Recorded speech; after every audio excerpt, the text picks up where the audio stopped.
The internet used to feel like a diverse world full of inspiring places that we were able to explore in depth and at a leisurely pace. Nowadays, it often feels like an endless narrow hallway of window shopping content, only quickly to be glanced at before we move on. Increasingly, we are not mentally invested anymore in the content that we are consuming, and that is something we need to talk about in this episode of the JC Log podcast. But before we do, I want to give a quick shout out to one of our listeners/viewers.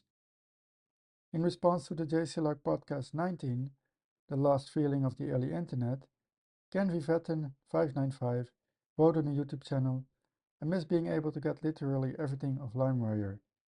Ken Vivetten, thank you so much for taking the time to leave a comment. I genuinely appreciate it. There are many software tools from the early internet days that trigger memories.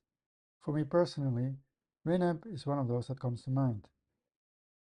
And for all of you out there listening to or watching my podcast, if you're enjoying it, leave me a review or a comment, or tell us about your favorite software from the early days of the internet, and you might be mentioned in future episodes.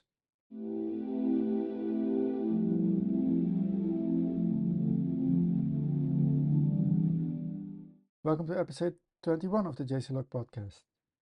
The internet is losing its sense of place. The old internet used to have destinations.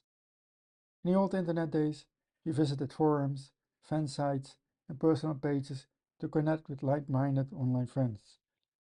Many of those places had a certain culture and atmosphere attached to them. They operated at their own pace and had unique identities to which we could attach ourselves. Then, the social media feed introduced itself. The social media feed took us off the map. Where the early digital web provided an abundant tapestry of diversity and depth, the social media feed gives us monocrop slurry of out-of-context content. That content is brought in front of you by copy-paste engagement and algorithm tactics, aimed at grabbing your attention and keeping you hooked for hours on end. As a result, we have all wandered from the stable and calm shore into a deep ocean that is smashing endless waves of content in our faces. Constantly swimming upstream is making us tired. Of course, swimming upstream against a current of constantly moving and shifting content has been making us tired.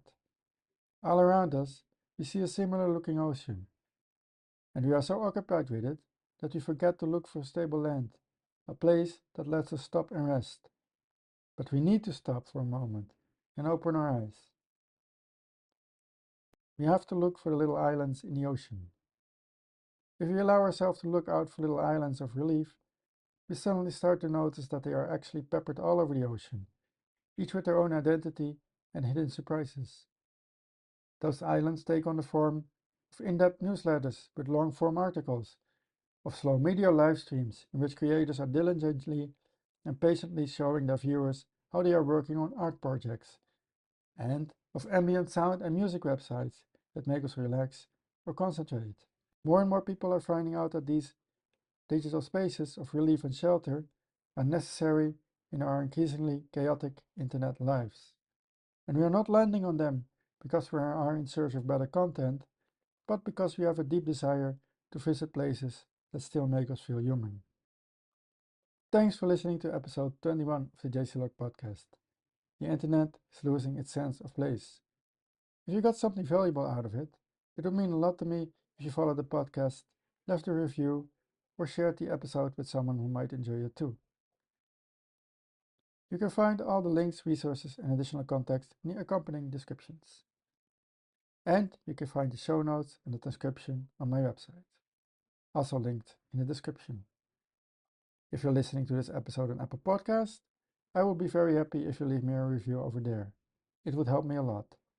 And with that being said, thank you very much, and I see you in the next episode, fellow travelers.